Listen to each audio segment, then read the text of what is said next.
दोस्तों जय हिंद जय भारत। मैं मदन लाल आज़ाद, संयोजक संस्थापक all India bike book taxi union और ठगी पीड़ित जमाकर्ता परिवार तप जब आज दिनांक 11 मई 2022 को आपके समक्ष प्रस्तुत हूँ राजधानी दिल्ली से। कुछ खास सूचनाएं, खास समाचार आप सब तक पहुंचाने के लिए। दोस्तों जैसा कि आप सबको पता है, अंतर्राष्ट्रीय महाठग सुब्रत राय सहारा के खिलाफ आज पटना हाई कोर्ट में सुनवाई होनी थी, जिसमें पिछली डेट पर पटना हाई कोर्ट ने सहारा इंडिया परिवार के प्रमुख सुब्रत राय सहारा को व्यक्तिगत रूप से अदालत के समक्ष पेश होने का आदेश दिया था और वो आज हो नहीं सका, वहाँ गया नहीं। उसने एप्लीकेशन भिजवाई, स्वास्थ्य कारणों का हवाला दिया, सुरक्षा कारणों का हवाला दिया और मना कर दिया कोर्ट के समक्ष उपस्थित होने से। तो कोर्ट ने कल दोपहर बाद 12 मई को उसे पुनः सशरीर पटना हाई कोर्ट के समक्ष हाजिर होने का आदेश दिया है। हालांकि बहुत सारी बातें कही हैं पटना हाई कोर्ट ने कि वो एसपी पटना से संपर्क करे, पुलिस उसको प्रोटेक्शन देगी अगर उसको डर लगता है तो, और बहुत सारी बातें कही हैं। लेकिन दोस्तों कुल मिलाकर के इन सब चीज़ों से हमें संतुष्ट नहीं हो जाना चाहिए। ज़्यादा उम्मीद ये है कि कल भी सुब्रत राय सहारा पटना हाई कोर्ट में उपस्थित नहीं होगा, क्योंकि उसने सुप्रीम कोर्ट का रुख कर लिया है और सुप्रीम कोर्ट कल फर्स्ट आवर में ही उसकी पटिशन पर सुनवाई करेगा और उसने पटना हाई कोर्ट के इस आदेश को स्टे करने की मांग सुप्रीम कोर्ट से की है। आज ही वो मैटर लगना था लेकिन आज नहीं लग सका, कल लगेगा वो मैटर दोस्तों। तो ज़्यादा उम्मीद ये है कि supreme court Patna high court के आदेश को स्टे कर दे या उसको और समय दे दे। तो कुल मिलाकर के ये जो कोर्टों की लड़ाई है, कानूनी जो लड़ाई है, कानूनी जो लकूने हैं, इनका लाभ उठाकर सुब्रत राय सहारा जैसे ठग लंबे समय तक बचे हुए हैं, बचे रहने का षड्यंत्र करते हैं। दोस्तों हमारे देश का जो अदालती स्ट्रक्चर है वो कुछ इस तरह का है कि वहाँ से अपराधियों को बहुत जल्दी राहत मिल जाती है और जब कोर्ट किसी अपराधी को राहत दे देता है, किसी सरकारी एजेंसी के आदेश को स्टे कर देता है, तो वो उतने पीरियड में, उस स्टे काल में ही अपराधी और सैकड़ों अपराधों को अंजाम दे देता है। ऐसा हुआ है दोस्तों। PACL के मामले में 1998 में ही सेबी ने उस पर रोक लगा दी थी, लेकिन जयपुर हाई कोर्ट ने सेबी के आदेश को स्टे कर दिया और लड़ाई सुप्रीम कोर्ट तक पहुंची। सेबी सुप्रीम कोर्ट गया जयपुर हाई कोर्ट के आदेश के खिलाफ और 2016 में जाकर के सुप्रीम कोर्ट ने उस जयपुर हाई कोर्ट के स्टे को ख़त्म किया, सेबी के ऑर्डर को सर्टिफाइड किया, उसको ठीक माना और सेबी को आदेश दिया कि PACL के तमाम कारोबार, काले गोरख धंधे को बंद करके, उसकी तमाम प्रॉपर्टीज़ को बेच करके, जो देश का लगभग 6 करोड़ निवेशक है, जमा करता है PACL का, उनका पैसा उनको मैं ब्याज के वापस किया जाए। 2016 फरवरी में ये आदेश आया, लेकिन आज तक वो आदेश क्रियान्वित नहीं हो सका। न सुप्रीम कोर्ट ने उस पर सुओ मोटो एक्शन लिया। आज भी सुप्रीम कोर्ट में PACL मामले पर सुनवाई थी, कोई विशेष आदेश आज भी सुप्रीम कोर्ट ने उस विषय पर PACL के खिलाफ नहीं दिया। न सेबी को ये कहा कि वो कोई टाइम बाउंड पीरियड में 2 महीने में, 3 महीने में या 6 महीने में PACL के करोड़ों निवेशकों का पैसा उन्हें वापस करे। अगर नहीं करेगी तो सुप्रीम कोर्ट PACL के सेबी के खिलाफ एक्शन लेगा। ऐसा आदेश आज भी सुप्रीम कोर्ट ने PACL के मैटर में नहीं किया। दोस्तों सुब्रत राय सहारा इंडिया के मैटर में भी ऐसा हुआ। सहारा इंडिया की ये जितनी भी फ्रॉड स्कीम्स थीं, इन पर भी बहुत समय पहले 2009 में सेबी ने प्रतिबंध लगा दिया था। तब तक ये सहारा की जो आज की जो वर्तमान समस्या है, सहारा क्रेडिट कोऑपरेटिव सोसाइटीज से जुड़ी हुई या क्यूसॉप से जुड़ी हुई या सहारियन से जुड़ी हुई, ये समस्या भी इसलिए पैदा हो सकी क्योंकि दिल्ली हाई कोर्ट ने और पटना हाई कोर्ट ने भी सहारा के पक्ष में सेबी की कार्रवाइयों पर स्टे किया और वो लड़ाई भी सेबी को सुप्रीम कोर्ट तक ले जानी पड़ी और सुप्रीम कोर्ट ने 2012 में जाकर सेबी के आदेश को कन्फर्म किया और ये माना कि सुब्रत राय सहारा और उसकी कंपनी और उसका गैंग गैर कानूनी ढंग से लोगों से कलेक्शन कर रहे हैं, निवेश स्वीकार कर रहे हैं जिसका उन्हें अधिकार नहीं है। इसलिए जस्टिस अग्रवाल की अध्यक्षता में कमेटी बनाई गई और सेबी को कहा गया, सहारा को कहा गया कि वो 24,000 करोड़ रुपए सेबी के खाते में जमा करे और सेबी उस पैसे को सहारा के जो उस वक्त के लगभग 3.5 करोड़ निवेशक थे उनको वो पैसा रिफंड करे 15% ब्याज के साथ 3 महीने के अंदर। लेकिन आप देख लीजिए 2012 आज 2022, 10 साल पूरे हो गए सुप्रीम कोर्ट के उस आदेश को आए हुए भी, लेकिन वो आदेश इम्प्लीमेंट नहीं हुआ। सहारा ने 24,000 करोड़ रुपए भी आज तक सेबी के खाते में जमा नहीं किया। उसने जो 15-16 करोड़ रुपए जमा किया था जमानत लेने के लिए, उसे मालूम था कि मुझे इंटरिम बेल नहीं मिलेगी, पैरोल नहीं मिलेगा अगर मैंने कुछ पैसा जमा नहीं किया और मैं बाहर नहीं आ सकूंगा, नया अपराध कारित नहीं कर सकूंगा और लोगों को नहीं ठग सकूंगा। तो उसने 15,000 करोड़ के लगभग पैसा जमा किया कई किस्तों में और उसी को अब वो कहता है कि ब्याज लगा के वो 24,000 करोड़ हो गया। कहीं कहीं तो 24,000 करोड़ रुपए नहीं, उसको 24,000 करोड़ डॉलर बोलता है। तो ये स्थिति है दोस्तों कुल मिलाकर के। जब इसने 2009 के बाद 10 से ये जो सहारा क्रेडिट कोऑपरेटिव सोसाइटीज बनाई मल्टी स्टेट 4 और क्यूसॉप बनाया, तो इस पर भी सेबी ने पाबंदी लगाई, इसको भी गैर कानूनी माना और जो registrar multi state credit cooperative society central government है उसने भी इन पर प्रतिबंध लगाया और उस प्रतिबंध के खिलाफ फिर सहारा दिल्ली हाई कोर्ट चला गया और दिल्ली हाई कोर्ट ने सीआरसी के आदेश को स्टे कर दिया और वो स्टे दोस्तों अभी पिछले 23 मार्च को जाकर के हटा और हाई कोर्ट दिल्ली ने सीआरसी के ऑर्डर को कन्फर्म किया और कहा कि इसके गोरख धंधे को बंद करें, ये किसी नए व्यक्ति से 1 रुपया भी जमा स्वीकार ना कर सके। लेकिन दोस्तों आप जानते हो इस लंबे 10 वर्ष के कार्यकाल में सहारा ग्रुप ने नई 4 multi state credit cooperative society बनाकर और क्यूसॉप बनाकर और कई सारे गोरख धंधे खोल करके अभी भी एक खोला है। उसने देश के पहले 3.5 करोड़ लोगों का पैसा लूटा था, बाद में और लगभग 8.5 करोड़ लोगों का पैसा उसने हड़प लिया नए लोगों का। और आज की डेट में जब हम बात करते हैं तो 12 करोड़ लोगों के साथ सहारा आज तक ठगी कर चुकी है और उसके बावजूद भी हाई कोर्ट और सुप्रीम कोर्ट बार बार उसको समय दे देते हैं।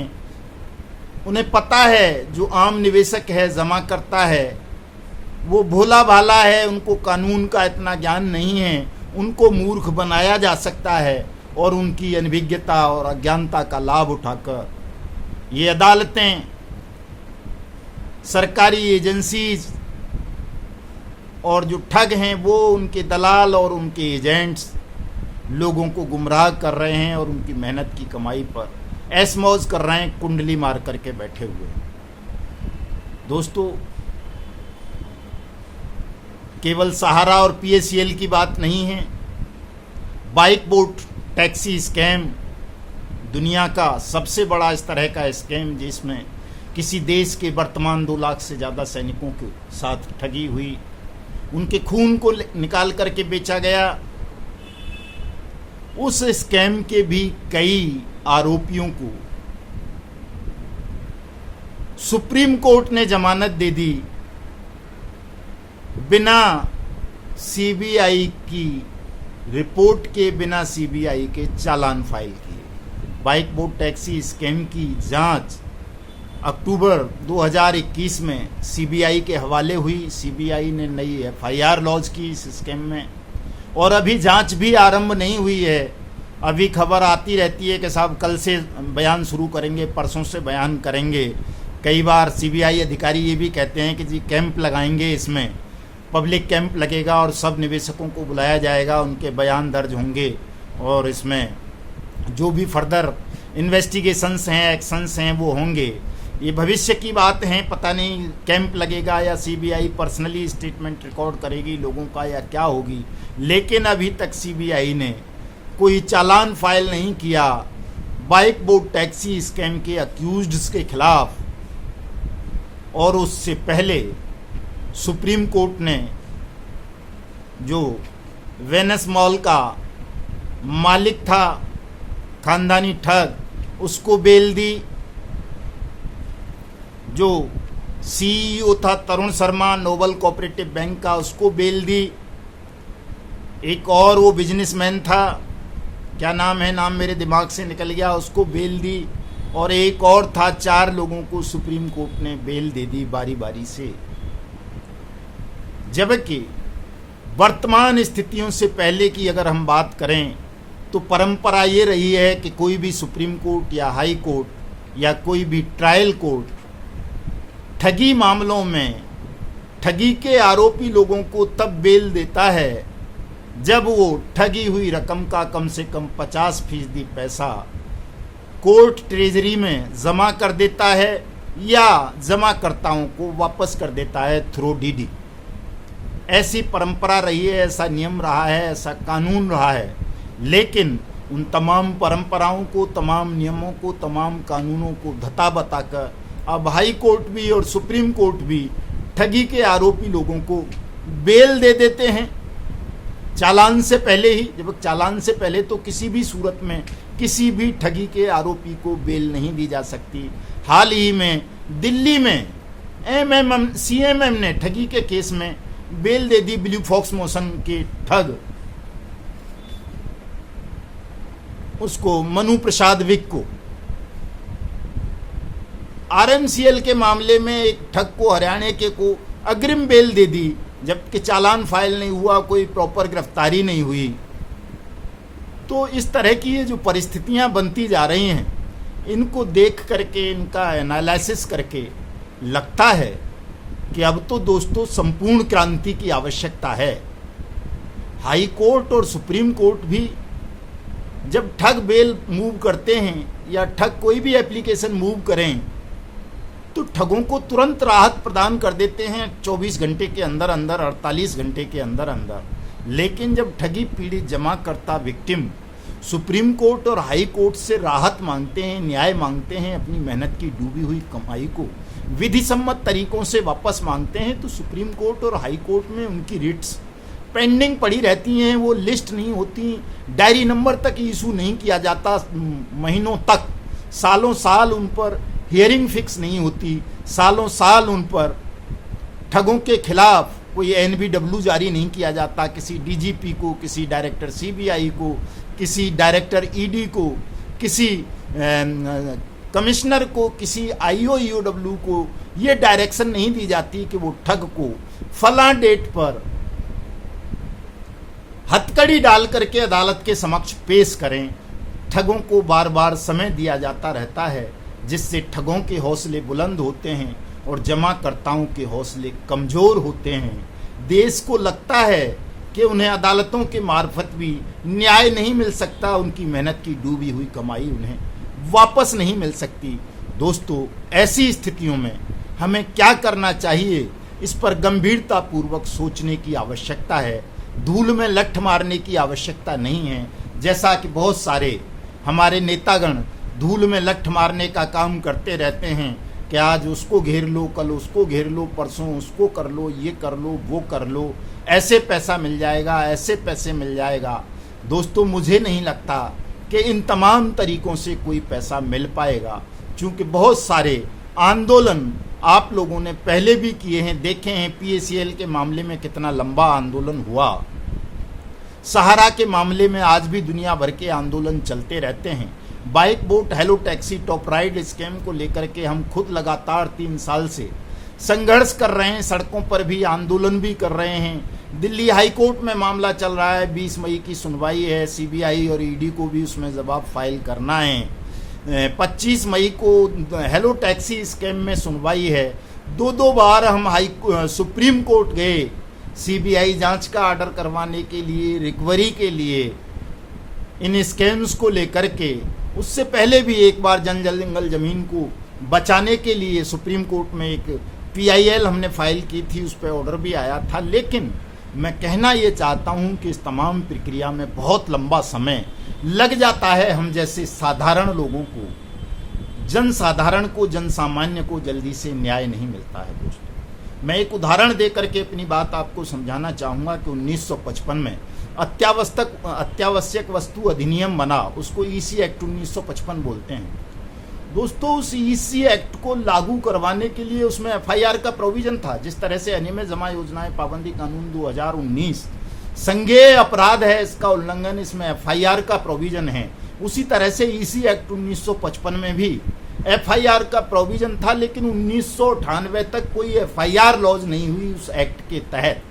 1998 में हमने एक लंबा संघर्ष किया। 1996 से लेकर 1998 तक का एक वीकली पर्चा निकाला, लोगों को जागरूक किया, लगातार संगठन बनाया, और तब जाकर के 1998 में 2 FIR, 2 साल के लंबे संघर्ष, और उस समय लाखों रुपए खर्च करके तब साथियों हो सकी थी। एक doctor Ambedkar Nagar police station south Delhi हुआ करता था तब भी, और एक ओखला पुलिस स्टेशन में, आज जो साउथ ईस्ट का थाना है, लेकिन उस वक्त साउथ दिल्ली का ही हुआ करता था। 1998 में दिल्ली के CM डॉक्टर साहब सिंह वर्मा हुआ करते थे उस वक्त। बड़ी मुश्किलों से कितने धक्के खाए, कितनी कानूनी प्रक्रियाओं से गुजरे, कितने नेताओं को एक्ट पढ़ाना पड़ा, कितने पुलिस ऑफिसर्स को एक्ट पढ़ाना पड़ा, कितनी अदालतों को वो एक्ट पढ़ाना पड़ा, तब जाकर के वो 2 FIR लॉज हुई, शुरुआत की। और उसके बाद तो फिर बाढ़ लगी, कालाबाजारी पर दिल्ली में रोक लगी, राशन पे, तेल पर, और जो भी चीज़ें होती थी, चीनी वगैरह भी उस दौरान में मिला करती थी, ज़्यादातर ब्लैक मार्केटिंग हुआ करती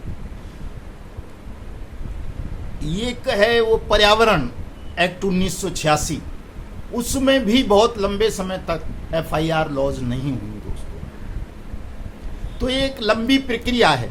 हम अनियमित जमा योजनाएं पाबंदी कानून 2019 के तहत FIR लॉज करने की लड़ाई बड़े लंबे समय से लड़ रहे हैं। 3 साल हो गए। 31 जुलाई को बरसी है, वर्षगांठ है अनियमित जमा योजनाएं पाबंदी कानून की, और मेरी इच्छा है कि 31 जुलाई को एक बड़ा जनसैलाब दिल्ली में इकट्ठा हो और हम संसद का घेराव करें और सरकार को उसी के द्वारा बनाए हुए, संसद द्वारा पारित अनियमित जमा योजनाएं पाबंदी कानून 2019 को एक बार जोर से ओपनली खुलेआम पढ़ाएं और बताएं कि इस कानून के तहत FIR बनती हैं, इस कानून के तहत स्पेशल कोर्ट बनती हैं, स्पीडी ट्रायल बनता है। इस कानून के तहत स्टेट को सक्षम प्राधिकरणों का गठन करना चाहिए, और इस कानून के तहत 180 कार्य दिवस के अंदर अंदर प्रत्येक जमाकर्ता का पैसा सरकार को 2 गुना से लेकर 3 गुना तक वापस करना चाहिए। दोस्तों, मुझे नहीं लगता कि जब तक आप सरकार को उसी के द्वारा बनाए हुए अनियमित जमा योजनाएं पाबंदी कानून 2019 को खुलेआम संसद का घेराव करके नहीं पढ़ाओगे, सारी दुनिया के सामने इनको नंगा नहीं करोगे कि जिस एक्ट को राष्ट्रपति ने अर्जेंट क्लॉज के माध्यम से 21 फरवरी 2019 को लागू किया देश में, उसी कानून को हमारी संसद ने 31 जुलाई 2019 को सर्वसम्मति से दोबारा कानून बनाकर लागू किया, और वो कानून 3 साल आज होने जा रहे हैं 31 जुलाई को। और उस कानून के तहत न तो FIR राजधानी दिल्ली में दर्ज हो पा रही हैं, दूसरी तो बातें ही छोड़ दें हम, और न कोई अथॉरिटी बनी है, न किसी का पैसा बना है, और न किसी IO ने या किसी अथॉरिटी ने किसी ठग की कोई प्रॉपर्टी सीज की है, और न सेंट्रल गवर्नमेंट ने सेंट्रल डाटाबेस बनाया है, न सेंट्रल गवर्नमेंट ने कोई भी ठगी प्रकरण अनियमित जमा योजनाएं पाबंदी कानून 2019 के तहत केंद्रीय जांच एजेंसी CBI के हवाले किया। दोस्तों, ये बताना बहुत ज़रूरी है। जब तक आप इसको बताओगे नहीं, इसके लिए लड़ोगे नहीं, तब तक मुझे नहीं लगता कि किसी सुप्रीम कोर्ट का आदेश आने से या किसी हाई कोर्ट का आदेश आने से आपका पैसा मिल जाएगा। चूँकि हाई कोर्टों के ढेरों आदेश हैं, जोधपुर राजस्थान हाई कोर्ट के दर्जनों आदेश धूल फांक रहे हैं, सुप्रीम कोर्ट के दर्जनों आदेश धूल फांक रहे हैं। न सेबी भुगतान कर रहा है, न कोई लिक्विडेटर भुगतान कर रहा है, न कोई सॉल्वेंसी ऑफिसर भुगतान कर रहा है, न SFIU भुगतान कर रहा है, न NCLT कर रहा है, न कोई लोढ़ा कर रहा है, न कोई अग्रवाल कर रहा है, न कोई मोढ़ा कर रहा है। तो दोस्तों, इसके लिए आप सबको आज और अभी से पूरी तैयारी करनी है और 31 जुलाई को भारतीय संसद का पूरी तरह से घेराव कर लेना है और देश के राष्ट्रपति से लेकर प्रधानमंत्री, वित्त मंत्री, नेता विपक्ष, प्रत्येक सांसद, प्रत्येक अधिकारी को, प्रत्येक पुलिस ऑफिसर को हमें 31 जुलाई को अनियमित जमा योजनाएं पाबंदी कानून 2019 संसद घेराव के माध्यम से पढ़वाना है, इसको क्रियान्वित करवाना है, ताकि हमारे देश की जो 20 करोड़ ठगी पीड़ित जमाकर्ता परिवार हैं उनको न्याय मिल सके, उनकी मेहनत की कमाई उनको वापस मिल सके और इस देश में कानून के राज्य की स्थापना हो सके। दुनिया में ये संदेश ना जाए कि हिंदुस्तान में कानून का राज नहीं है, हिंदुस्तान का शासन और प्रशासन कानून का सम्मान नहीं करता।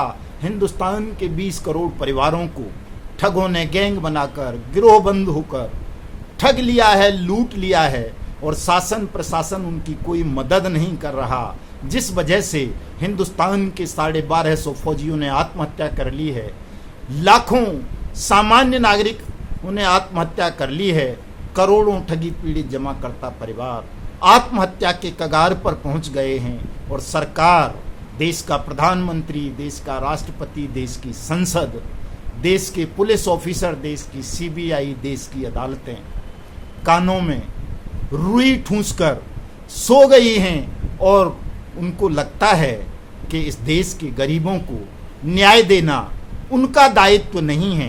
दोस्तों, कोई भी लोक राज्य, कोई भी लोकतांत्रिक सरकार सबसे पहले देश के गरीब, मजदूर, मेहनतकश किसान और देश के निर्दोष नागरिकों के प्रति वफादार होनी चाहिए, उनको न्याय दिलाने के प्रति प्रतिबद्ध होनी चाहिए। यही कल्याणकारी राज्य की परिभाषा है। लेकिन हमारा राज्य, चाहे वो केंद्र हो, चाहे कोई प्रांतीय सरकारें हों, वो आपके प्रति प्रतिबद्ध नहीं हैं, वो ठगों के प्रति प्रतिबद्ध हैं, अपराधियों के प्रति प्रतिबद्ध हैं। इसलिए रात के 2 बजे भी अदालतें अपराधियों के लिए खुल जाती हैं, अपराधियों को राहत दे दी जाती है।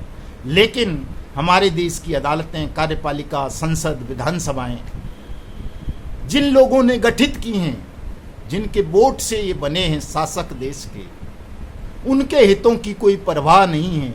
उनकी मेहनत की डूबी हुई रकम को भी वापस करने के लिए ये रात के 2 बजे तो दूर, दिन में भी नहीं खुलना चाहते, दिन में भी उनकी बात को सुनना नहीं चाहते।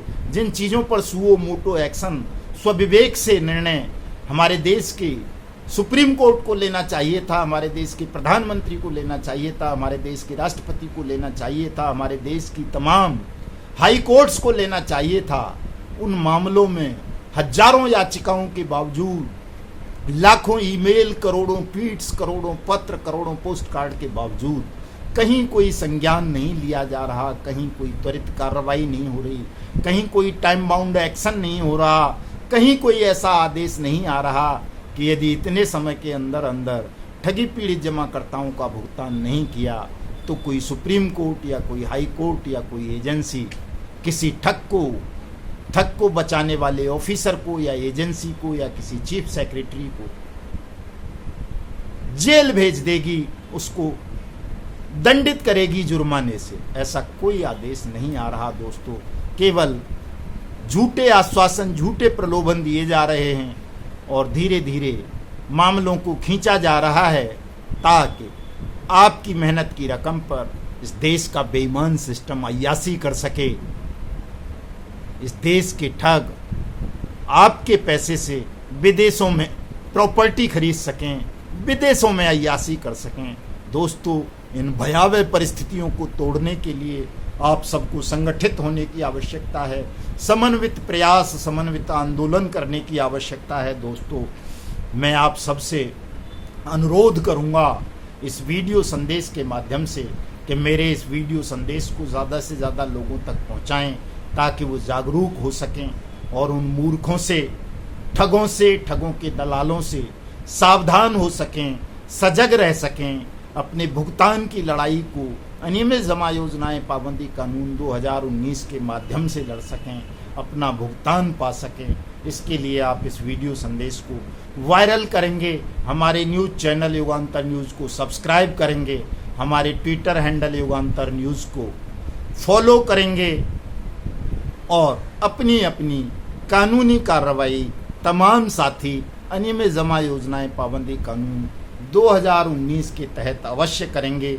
साथ ही साथ दोस्तों, चूँकि कलयुग में या कह लो लोकतंत्र में, वर्तमान हालात में दो ही चीज़ों का महत्व है, दो ही चीज़ों का प्रभाव है, बस तीसरे किसी बात का कोई प्रभाव रहा नहीं है। या तो जनमत आपके साथ हो, जनता आपके साथ खड़ी हो कि आप दिल्ली का घेराव कर लें, विधानसभा को घेर लें, पार्लियामेंट को घेर लें, प्रधानमंत्री के घर को घेर लें, तो आपकी बात सुन ली जाएगी। या फिर आपके पास अकूत संपत्ति हो सुब्रत राय की तरह या और दूसरे ठगों की और अपराधियों की तरह, ताकि आप उससे बड़े बड़े सेटिंगबाज वकीलों को खरीद सकें, बेईमान सिस्टम को खरीद सकें और आपके लिए रात के 2 बजे सुप्रीम कोर्ट खुल जाए, हाई कोर्ट खुल जाए और तुरंत एक सख्त आदेश वो पारित कर दे। ये काम दोस्तों या तो जनमत से हो सकता है या धन से हो सकता है, और हमारे पास दोनों चीज़ों का अभाव है। जनमत ठग और उनके दलाल पैदा होने नहीं दे रहे, वो आपकी लड़ाई को आपको भटकाते हैं, और धन तो आप लोगों के पास रहा ही नहीं है, चूँकि ठगों ने लूट लिया है सब कुछ। दूसरे आप में साहस भी नहीं रहा है, अन्यथा किया भी जा सकता है। आप 20 करोड़ लोग हैं, अगर उसमें से 2, 4, 5 लाख लोग भी ऐसे हो जाएं जो एक रुपये से भी, एक रुपये का भी त्याग करें, तो कई लाख रुपए हो सकते हैं, कई करोड़ रुपए हो सकते हैं। उस पैसे का इस्तेमाल करके हम बड़े महंगे वकीलों को खरीद सकते हैं, जनमत भी पैदा कर सकते हैं, बड़ा संगठन बना सकते हैं। किया तो जा सकता है दोस्तों, लेकिन उसके लिए भी एक अनवरत लंबे संघर्ष की आवश्यकता है। 31 जुलाई को आप तमाम साथी दिल्ली पार्लियामेंट हाउस पर आइए, सादर आमंत्रित हैं, स्वागत है आप सबका। और दोस्तों, मैं समझता हूं अगर आप एक बड़ी भीड़ के रूप में आ गए, तो चूँकि आपकी लड़ाई सत्य, न्याय और कानून पर आधारित है, हम पार्लियामेंट द्वारा पारित कानून को लागू करने की मांग कर रहे हैं, सुप्रीम कोर्ट के आदेशों को फॉलो करने की मांग कर रहे हैं, महामहिम राष्ट्रपति के सम्मान को बचाने की मांग कर रहे हैं। खुद देश के प्रधानमंत्री नरेंद्र मोदी की कैबिनेट ने जो कानून पार्लियामेंट में रखा था, उस प्रधानमंत्री नरेंद्र मोदी और उसकी कैबिनेट की इज्जत और सम्मान के लिए भी ये ज़रूरी है, ऐसा होना चाहिए। अगर ये ऐसा नहीं करेंगे, केवल नूरा कुश्ती करेंगे, तो ज़्यादा लंबे समय तक देश की आंखों में धूल नहीं झोंक पाएंगे। एक दिन देश को पता चल जाएगा कि नरेंद्र मोदी ने, देश के प्रधानमंत्री ने, देश की अदालतों ने देश के साथ छल किया, धोखा किया, नाटक किया, अनियमित जमा योजनाएं पाबंदी कानून 2019 के नाम पर, और उन्होंने जानबूझकर इस कानून को, इसके क्रियान्वयन को लटकाया, और आज तक देश के 20 करोड़ ठगी पीड़ित जमाकर्ता परिवारों में से किसी एक व्यक्ति को भी राहत प्रदान नहीं की। और जब देश की समझ में ये बात आ जाएगी, जब हम देश को जगा लेंगे, तो चाहे वो नरेंद्र मोदी हो, राहुल गांधी हो, सुप्रीम कोर्ट हो, हाई कोर्ट हो या कोई और हो, सबको आपकी बात स्वीकार करनी पड़ेगी, आपको न्याय देना पड़ेगा, आपका पैसा देना पड़ेगा। और अगर नहीं देंगे तो एक टाइम निश्चित हम कर देंगे कि यदि 3 महीने के अंदर या 6 महीने के अंदर प्रत्येक ठगी पीड़ित जमाकर्ता परिवार का पैसा वापस नहीं किया, तो हम इस पूरे बेईमान सिस्टम को उखाड़ कर फेंक देंगे, ध्वस्त कर देंगे। दोस्तों, जय हिंद, जय भारत।